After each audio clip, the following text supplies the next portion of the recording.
नमस्कार, मैं हूं मनोज कुमार। आप देख रहे हैं ज्ञान समग्र चैनल पर हिंदी क्लासेस। आज की क्लास में अभिव्यक्ति माध्यम से एक नए टॉपिक को हम पढ़ेंगे, विचार परक लेखन। यह टॉपिक कक्षा 11वीं और 12वीं में हिंदी एनसीईआरटी आधार एवं ऐच्छिक पाठ्यक्रम में पढ़ने के लिए निर्धारित है। तो आइए देखते हैं इस टॉपिक के अंतर्गत हम क्या क्या पढ़ेंगे और इस टॉपिक से किस तरह से प्रश्न पूछे जाएंगे।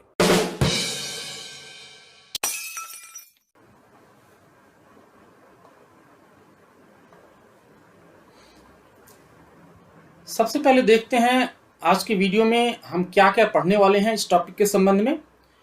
विचार परक लेख क्या है, विचार परक लेखन का महत्व क्या है, विचार परक लेखन की उदाहरण पढ़ेंगे और साथ में हम देखेंगे संपादकीय लेख किसे कहते हैं, स्तंभ लेख क्या है, पाठकनामा क्या है, लेख या साक्षात्कार क्या है। इस टॉपिक से जो प्रश्न पूछे जाएंगे वो ऑब्जेक्टिव के रूप में भी पूछे जा सकते हैं और डिस्क्रिप्टिव क्वेश्चंस के रूप में भी पूछे जा सकते हैं। सबसे पहले देखते हैं क्या है विचार परक लेख। अखबारों में समाचार के अलावा वरिष्ठ पत्रकारों या विषय विशेषज्ञों द्वारा समसामयिक मुद्दों पर तथ्यों के साथ अपनी राय या विचार व्यक्त करते हुए लेख लिखे जाते हैं। इन लेखों को विचार परक लेख कहते हैं। यानी आपने समाचार पत्रों में देखा होगा, ज्यादातर पृष्ठों पर समाचार प्रकाशित होते हैं, खबर प्रकाशित होते हैं, लेकिन संपादकीय पेज पर अलग अलग तरह के लेख प्रकाशित होते हैं। ये जो लेख हैं ये वरिष्ठ पत्रकारों के द्वारा लिखे जाते हैं या विषय विशेषज्ञों के द्वारा लिखे जाते हैं या संपादक की टीम के द्वारा लिखे जाते हैं। ये जो विचार परक लेख होते हैं जिनमें लेखक अपनी राय व्यक्त करता है, तर्कों और तथ्यों के साथ अपने विचारों को व्यक्त करता है, ऐसे विचार परक लेख जो हैं ये ज्यादातर संपादकीय पृष्ठों पर ही छपते हैं। तो इन्हीं लेखों को विचार परक लेख कहते हैं। समाचार पत्रों के लिए विचार परक लेखन का महत्व क्या होता है, तो सबसे पहले तो ये जानते हैं विचार परक लेखों के माध्यम से पाठकों को समसामयिक मुद्दों पर विषय विशेषज्ञों या पत्रकारों की राय या दृष्टिकोण जानने का अवसर मिलता है। इससे पाठकों में मुद्दे के बारे में समझ विकसित होती है। यानी करंट में जो भी मुद्दे समाज में चल रहे होते हैं उन मुद्दों के बारे में ही विषय के विशेषज्ञ या वरिष्ठ पत्रकार अपने लेख लिखते हैं। इन लेखों को पढ़ करके पाठकों को विषय को समझने में आसानी होती है और पाठकों के भीतर मुद्दे को लेकर के एक समझ विकसित होती है। साथ ही किस मुद्दे पर किस पत्रकार का या किस विषय विशेषज्ञ की क्या राय है, क्या दृष्टिकोण है, इसका भी पता चलता है।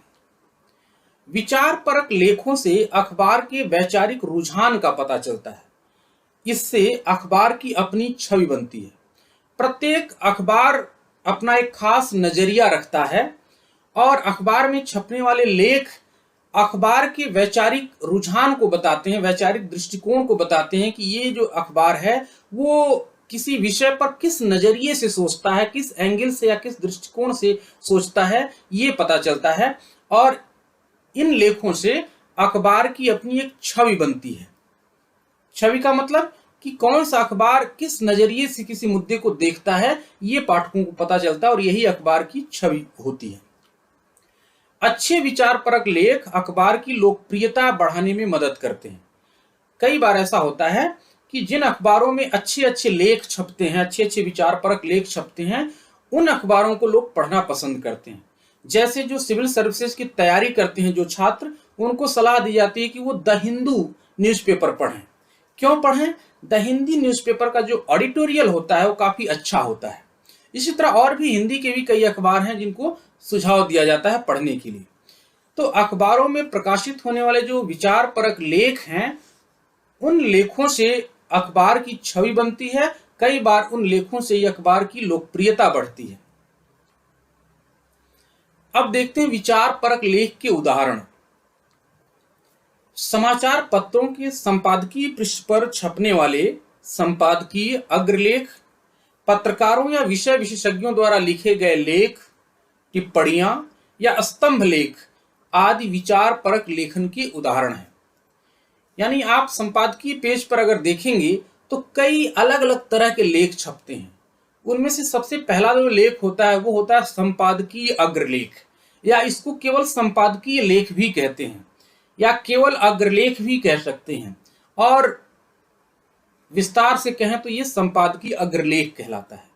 दूसरा जो लेख छपता है वो होता है विषय विशेषज्ञों के द्वारा लिखा गया लेख।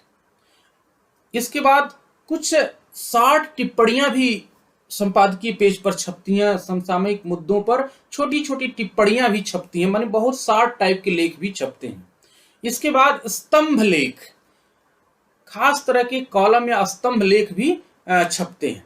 आगे हम विस्तार से पढ़ेंगे संपादकीय अग्रलेख क्या है, लेख क्या है, टिप्पणियां क्या हैं, स्तंभ लेख क्या है, इनके बारे में हम विस्तार से पढ़ेंगे। ये सभी प्रकार के जो लेख हैं ये विचार परक लेख के उदाहरण हैं। सामान्यतः विचार परक लेख जो है समाचार पत्र के संपादकीय पृष्ठ पर छपते हैं, किंतु कुछ अखबारों में संपादकीय पृष्ठ के सामने ऑप एड पृष्ठ पर भी विचार परक लेख, टिप्पणियां या स्तंभ लेख प्रकाशित होते हैं। यानी ज्यादातर संपादकीय पेजों पर ही विचार परक लेख छपते हैं, लेकिन कुछ अखबारों में संपादकीय पेज पर कई सारे संपादकीय लेख छपते हैं, जिससे पूरा पेज संपादकीय लेखों से ही भर जाता है। तो जो अन्य विचार परक लेख होते हैं उसके लिए संपादकीय पेज के अपोजिट साइड में एक पेज पर लेख छपते हैं, तो उसको ऑप एड पेज कहते हैं। ऑप एड का फुल फॉर्म होता है अपोजिट एडिटोरियल, मतलब जिस पेज पर एडिटोरियल या संपादकीय प्रकाशित होता है उसके ठीक सामने वाला दूसरे साइड का जो पेज होता है उसको ऑप एड पेज कहते हैं कुछ अखबारों में। और ऑप एड पेज का महत्व क्या होता है, इस पर विचार परक लेख, टिप्पणियां या स्तंभ लेख प्रकाशित होते हैं, इस पर समाचार प्रकाशित नहीं होते हैं। तो ये तो हो गया विचार परक लेखों के उदाहरण। इसमें से क्वेश्चन पूछा गया है कि ऑप एड क्या है, तो आपको बताना है कि ऑप एड संपादकीय पेज के ठीक विपरीत दूसरे साइड वाला पृष्ठ है जिस पर विचार परक लेख, टिप्पणियां या स्तंभ लेख प्रकाशित होते हैं। अगला पॉइंट है संपादकीय लेख। क्या होता है संपादकीय लेख? संपादकीय लेख किसी समसामयिक घटना, समस्या या मुद्दे पर अखबार की अपनी राय होता है। इसे अखबार की आवाज माना जाता है और यह अखबार के जिस पृष्ठ पर छपता है उसे संपादकीय पृष्ठ कहते हैं। यानी संपादकीय लेख एक ऐसा लेख है जिसमें समसामयिक घटना, समस्या या मुद्दे पर अखबार की ओर से राय व्यक्त की जाती है। अखबार की ओर से राय व्यक्त करने का मतलब क्या है, लिखता तो कोई एक व्यक्ति ही होगा उसको, लेकिन जो व्यक्ति यह लेख लिखता है उस व्यक्ति की राय लेख को नहीं माना जाता। यानी लेख में व्यक्त राय को एक व्यक्ति की राय न मान करके पूरे अखबार की राय मानी जाती है। यानी वो व्यक्ति पूरे अखबार के बिहाफ में उसकी तरफ से अपनी राय व्यक्त करता है। और संपादकीय लेख को पूरे अखबार की आवाज माना जाता है और जिस पृष्ठ पर यह छपता है उसे संपादकीय पृष्ठ कहते हैं। संपादकीय लेख लिखने का दायित्व संपादक और उनकी टीम को यानी सहयोगियों को होता है, लेकिन आमतौर पर संपादकीय लेख सहायक संपादक लिखते हैं। कोई भी बाहरी लेखक या बाहरी पत्रकार जो है वो संपादकीय लेख नहीं लिख सकता है। बाहरी पत्रकार या बाहरी लेखक से मतलब क्या है, हर समाचार पत्र प्रकाशित करने वाली संस्था में एक संपादक मंडल होता है। तो उस समाचार पत्र में जो भी संपादकीय लेख छपेगा वो उस समाचार पत्र में काम करने वाले संपादक मंडल के सदस्यों के द्वारा ही लिखा जाएगा, बाहरी पत्रकारों या बाहरी विषय विशेषज्ञों द्वारा नहीं लिखा जाएगा। संपादकीय लेख को किसी व्यक्ति विशेष का विचार नहीं माना जाता, बल्कि उसे अखबार की राय माना जाता है। अतः इसे किसी एक के नाम से नहीं छापा जा सकता। सामान्यतः संपादकीय लेख पर कई तरह के संपादकीय पेज पर कई तरह के लेख प्रकाशित होते हैं, लेकिन जो संपादकीय लेख है उसके नीचे लेखक का नाम नहीं प्रकाशित किया जाता है। वहीं जबकि अन्य प्रकार के जो लेख होते हैं, जैसे स्तंभ लेख हो गया या लेख हो गया या टिप्पणियां हो गई, उनके नीचे लेखक का नाम भी दिया जाता है और साथ में यह भी लिखा जाता है कि ये लेखक के निजी विचार हैं। तो ये अंतर होता है संपादकीय लेख और अन्य लेखों में। यानी संपादकीय पेज पर कई तरह के लेख छपते हैं, उनमें जो संपादकीय लेख होता है उसके नीचे लेखक का नाम नहीं होता है, जबकि अन्य प्रकार के जो लेख होते हैं उसके नीचे लिखने वाले का नाम होता है, उसके बारे में संक्षिप्त जानकारी होती है। क्यों नहीं संपादकीय के नीचे नाम लिखा जाता है? क्योंकि संपादकीय लेख में जो भी विचार व्यक्त किए गए हैं वो विचार किसी एक व्यक्ति के नहीं माने जाते हैं, बल्कि पूरे अखबार की राय मानी जाती है, इसलिए किसी एक व्यक्ति का नाम वहां नहीं लिखा जा सकता। अब देखते हैं स्तंभ लेख। स्तंभ लेख को अंग्रेजी में कहते हैं कॉलम राइटिंग। स्तंभ को कॉलम बोलते हैं और स्तंभ लेख को कॉलम राइटिंग बोलते हैं। क्या होता है स्तंभ लेख? स्तंभ लेख विचार परक लेखन का ही एक उदाहरण है। कुछ लेखक अपने खास वैचारिक रुझानों और विशेष लेखन शैली के लिए जाने जाते हैं।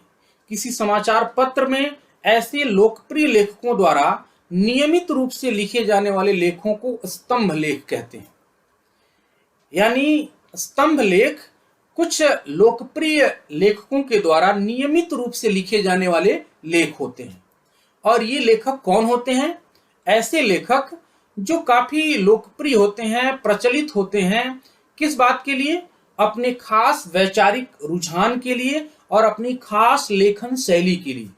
तो जो लेखक, जो पत्रकार अपनी खास लेखन शैली, खास वैचारिक रुझान या खास नजरिए के लिए लोकप्रिय होते हैं, जाने जाते हैं, उन लेखकों के द्वारा अगर संपादकीय पेज पर कोई लेख नियमित रूप से लिखा जा रहा है तो इस नियमित रूप से लिखे जाने वाले लेखों की श्रृंखला को ही हम स्तंभ लेख कहते हैं। कई बार स्तंभ का अपना एक नाम होता है, लेकिन स्तंभ का नाम अलग है और उस स्तंभ में जिस लेखक के लेख छपेंगे उस लेखक के द्वारा लिखे गए लेख का शीर्षक अलग अलग हो सकता है। सामान्यतः क्या होता है, हर अखबार कुछ लेखकों को चुन लेते हैं, लोकप्रिय लेखकों को चुन लेते हैं और उनके लिए दिन निर्धारित कर देते हैं कि एवरी मंडे को फला लेखक का लेख छपेगा, एवरी सैटरडे को फला लेखक का लेख छपेगा, एवरी वेडनेसडे को फला लेखक का लेख छपेगा। डे वाइज जो है वो लेखकों को हायर करते हैं और उनके लेख छापते हैं। तो इस तरह से जब रेगुलर बेसिस पर, एक नियमित अंतराल पर रेगुलर बेसिस पे किसी लेखक के लेख प्रकाशित होते हैं तो लेखों की इन श्रृंखला को स्तंभ कहते हैं और उस लेख को स्तंभ लेख कहते हैं।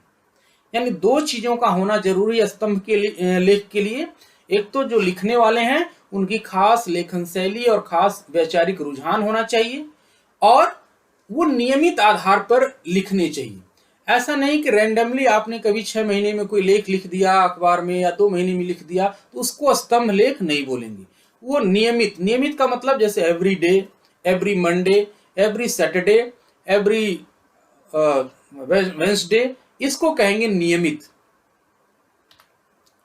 स्तंभ लेख में लेखक को विषय चुनने एवं अपने विचार व्यक्त करने की पूरी आजादी होती है।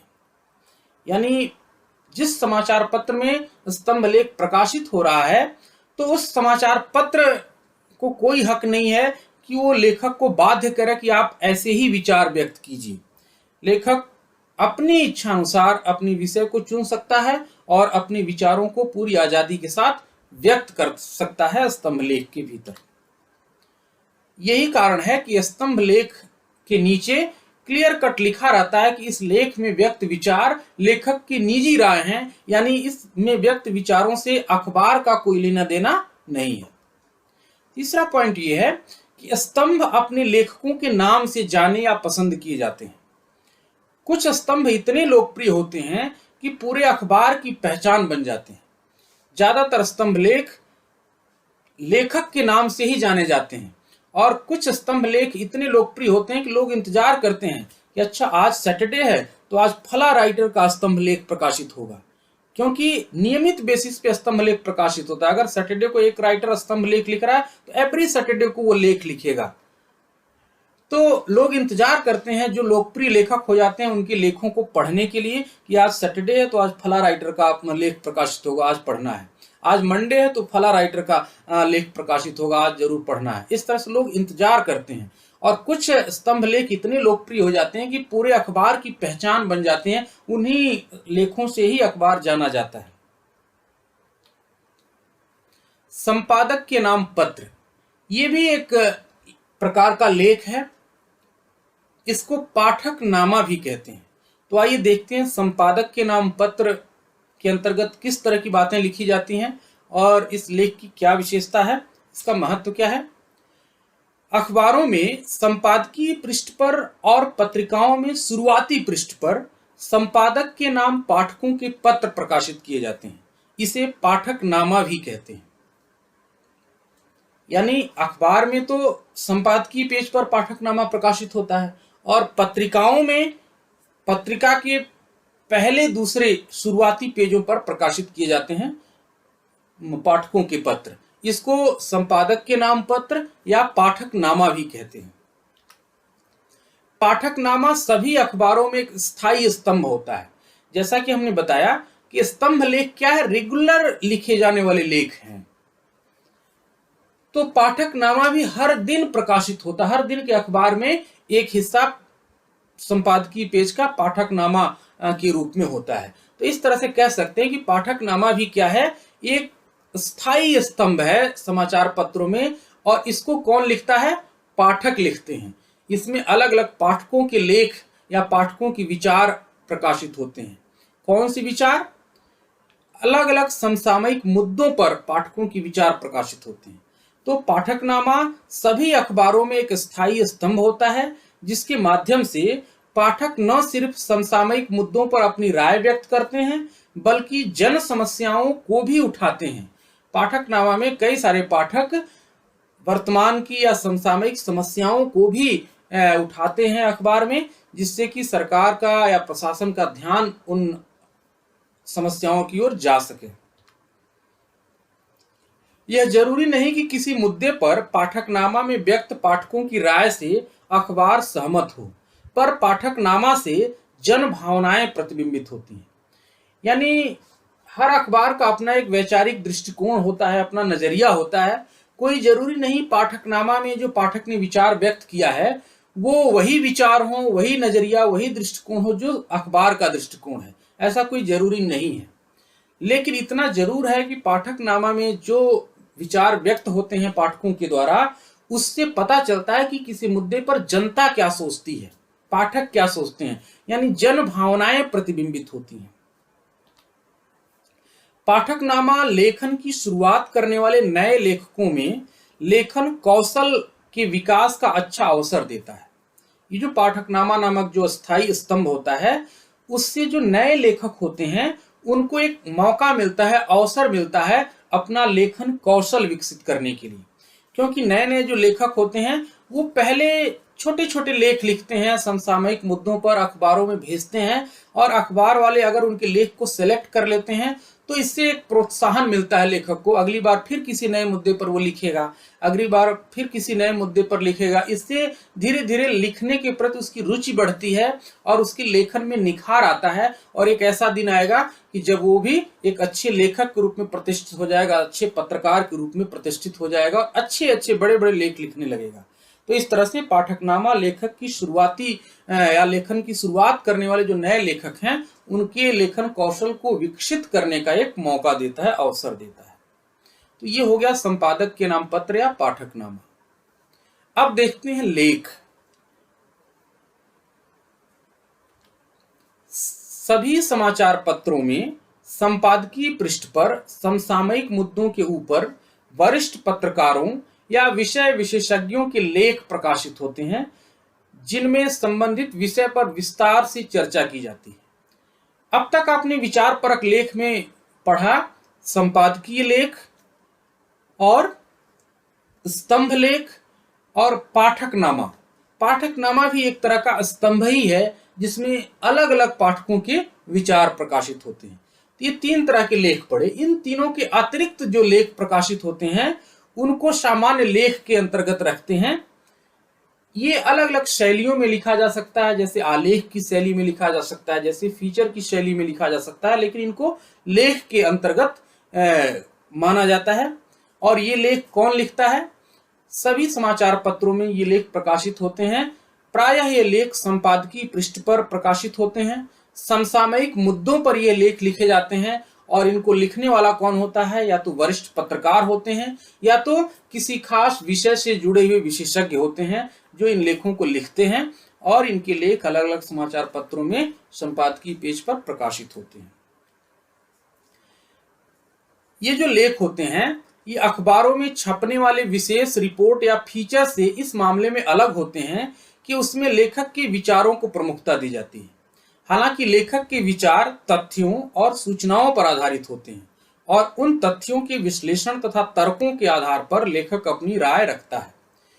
यानी संपादकीय पेज पर छपने वाले जो विचार परक लेख होते हैं वो अखबार में छपने वाले समाचार या विशेष रिपोर्ट या फीचर से थोड़ा अलग होते हैं। क्यों अलग होते हैं? क्योंकि समाचार, विशेष रिपोर्ट या पत्रकारी फीचर में तथ्यों पर ज्यादा जोर दिया जाता है। लेखक की अपनी राय उसमें महत्वपूर्ण नहीं होती है, जबकि विचार परक लेख में लेखक के विचारों को प्रमुखता दी जाती है। हालांकि लेखक के विचार भी तथ्यों पर ही आधारित होते हैं। तथ्यों का ही विश्लेषण करके लेखक तर्कों के आधार पर अपनी राय व्यक्त करता है, लेकिन इसके बावजूद यहाँ लेखक के राय को प्रमुखता दी जाती है।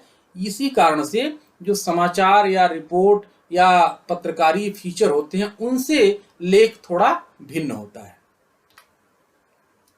साक्षात्कार या इंटरव्यू, यह भी एक ऐसी विधा है जो पत्रकारी लेखन का हिस्सा है, और कई बार यह प्रश्न पूछा गया है कि साक्षात्कार की क्या विशेषताएं होती हैं। तो आइए इसे भी समझ लेते हैं।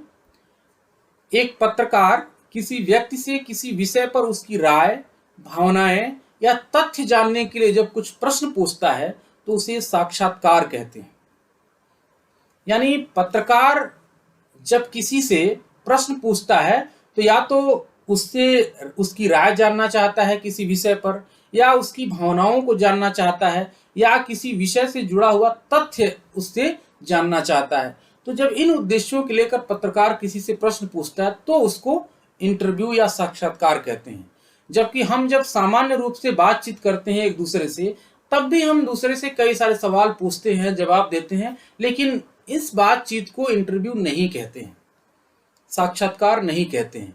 साक्षात्कार उसे कहते हैं जब कोई पत्रकार किसी व्यक्ति से किसी विषय पर उसकी राय जानने के लिए, उसकी भावनाओं को जानने के लिए या उसके तथ्यों को जानने के लिए सवाल पूछता है। साक्षात्कार का एक स्पष्ट उद्देश्य होता है और एक निश्चित ढांचा होता है। यानी साक्षात्कार लेने से पहले ही पत्रकार ये निर्धारित कर लेता है कि हमें अमुक व्यक्ति से क्या क्या सवाल पूछने हैं और पूरे साक्षात्कार के माध्यम से क्या चीज हमें प्रस्तुत करना है, प्रेजेंट करना है। साथ में पूरे साक्षात्कार का एक ढांचा निर्धारित करता है। ढांचा का मतलब जितने भी क्वेश्चन पूछने हैं वो फ्रेम्ड होते हैं, पहले से वो क्वेश्चन तैयार किए गए रहते हैं लिखित रूप में। साथ में पत्रकार ये भी सोचता है कि अगर मैं फला क्वेश्चन पूछूंगा तो वो क्या आंसर देगा और उस आंसर के बाद मैं क्या काउंटर क्वेश्चन करूंगा, इसके बारे में भी एक मोटा मोटा आइडिया लगा करके रखते हैं। तो इस तरह से कह सकते हैं कि साक्षात्कार का एक स्पष्ट उद्देश्य होता है और एक निश्चित ढांचा होता है। समाचार माध्यमों में साक्षात्कार का अत्यंत महत्व होता है। कई बार ये क्वेश्चन पूछा गया कि साक्षात्कार का क्या महत्व होता है। तो समाचार माध्यमों में साक्षात्कार का अत्यंत महत्व होता है। क्या महत्व है? समाचार, फीचर या विशेष रिपोर्ट सहित अन्य कई पत्रकारीय लेखन के लिए कच्चा माल या सामग्री साक्षात्कार के जरिए ही इकट्ठा की जाती है। यानी पत्रकार अखबारों में जो समाचार लिखते हैं, जो लेख लिखते हैं, जो रिपोर्ट लिखते हैं, जो फीचर लिखते हैं, उसके लिए जो मटेरियल इकट्ठा करते हैं, सामग्री तैयार करते हैं, वो सामग्री कहाँ से वो लाते हैं? कहीं न कहीं साक्षात्कार करके ही ले आते हैं। कभी नेताओं का साक्षात्कार करते हैं, कभी फ़िल्म स्टार का साक्षात्कार करते हैं, कभी किसी प्रशासनिक अधिकारी का साक्षात्कार करते हैं। तो इस तरह से लोगों से सवाल जवाब करके उनसे तमाम तथ्य, तमाम सूचनाएँ इकट्ठा करते हैं और उन्हीं सूचनाओं, तथ्यों को वो समाचार के रूप में, रिपोर्ट के रूप में, फीचर के रूप में लिखते हैं। तो इस तरह से कह सकते हैं कि साक्षात्कार एक तरह का एक माध्यम है जिसके जरिए पत्रकार जो है अपने लेखों, अपने रिपोर्टों और अपने समाचारों के लिए मटेरियल जुटाते हैं, कच्चा सामग्री या कच्चा माल जुटाते हैं। एक सफल साक्षात्कार के लिए पत्रकार में ज्ञान के साथ साथ संवेदनशीलता का गुण होना चाहिए, कूटनीतिक गुण भी होना चाहिए, धैर्य और साहस जैसे गुण भी होने चाहिए। अगर पत्रकार संवेदनशील नहीं है या उसके भीतर संवेदनशीलता का गुण नहीं है तो कई बार बड़े हास्यास्पद सवाल पूछ देता है या कई बार ऐसे सवाल पूछ देता है जिससे सवाल का जवाब देने वाले को पीड़ा होती है, दुख होता है। उदाहरण के तौर पर आपने कक्षा 12वीं में कैमरे में बंद अपाहिज नामक कविता पढ़ी है, जो इस बात का स्पष्ट उदाहरण है कि कैसे मीडिया वाले एक अपाहिज को कैमरे के सामने बैठा करके स्टूडियो में और ऐसे सवाल करते हैं जिनसे उस अपाहिज की पीड़ा और बढ़ जाती है। तो कहने का तात्पर्य है कि साक्षात्कार लेने वाले को हमेशा संवेदनशील होनी चाहिए और कूटनीतिक भी होना चाहिए। कूटनीतिक क्यों होना चाहिए? क्योंकि कई बार सवाल का जवाब देने वाला सवालों के जवाब में नए सवाल पूछ देता है या सवालों के जवाब को इस तरह से घुमा फिरा करके बताता है कि उससे जो पत्रकार पूछना चाहता है वो तथ्य निकल कर नहीं आ पाते हैं। तो सवालों के जाल में उलझाने के लिए या सवालों के सही जवाब निकलवाने के लिए पत्रकार के भीतर कूटनीतिक गुण भी होना चाहिए, धैर्य और साहस भी होना चाहिए, क्योंकि कई बार सवाल इतने कठोर होते हैं कि बताने वाला व्यक्ति नाराज हो सकता है, उग्र हो सकता है। तो इससे पत्रकार के भीतर धैर्य और साहस का भी गुण होना चाहिए जिससे कि वो बड़े धैर्यपूर्वक कठोर से कठोर सवाल पूछ सके। साक्षात्कार को या तो रिकॉर्ड किया जाता है या तो नोट किया जाता है, यानी साक्षात्कार केवल मौखिक नहीं होता है। जब भी पत्रकार किसी व्यक्ति का साक्षात्कार लेगा तो या तो उसको रिकॉर्ड करेगा या तो उसको नोट करेगा, यानी जिसका साक्षात्कार ले रहा है उसके जवाब पूरी तरह से रिकॉर्डेड होने चाहिए। इसे दो तरह से प्रकाशित किया जाता है। साक्षात्कार को प्रकाशित करने का दो तरीका है, एक तो सीधे सवाल जवाब के रूप में या दूसरा है आलेख के रूप में। पहला तरीका तो यह है कि पत्रकार ने सवाल पूछा और सामने वाले ने जवाब दिया, तो सीधे सवाल जवाब इस रूप में प्रकाशित किया जाए साक्षात्कार को। दूसरा ये होता है कि पत्रकार ने जो जो सवाल पूछे हैं उसका जो जो जवाब प्राप्त हुआ है उसे उन सवालों और जवाबों को मिला करके एक लेख तैयार कर दिया जाए, एक आलेख लिख दिया जाए, इस रूप में उसको प्रकाशित किया जाए। तो ये है साक्षात्कार की विशेषताएं और साक्षात्कार का महत्व। तो मुझे उम्मीद है आप इस टॉपिक को समझ चुके होंगे। अगर इस टॉपिक से कोई समस्या है, कोई प्रश्न है तो कमेंट सेक्शन में आप हमसे ज़रूर पूछें और वीडियो पसंद आने पर आप वीडियो को लाइक करें। ऐसे ही और वीडियो देखने के लिए चैनल को ज़रूर सब्सक्राइब करें। मिलेंगे अगले किसी नए वीडियो के साथ, तब तक के लिए धन्यवाद।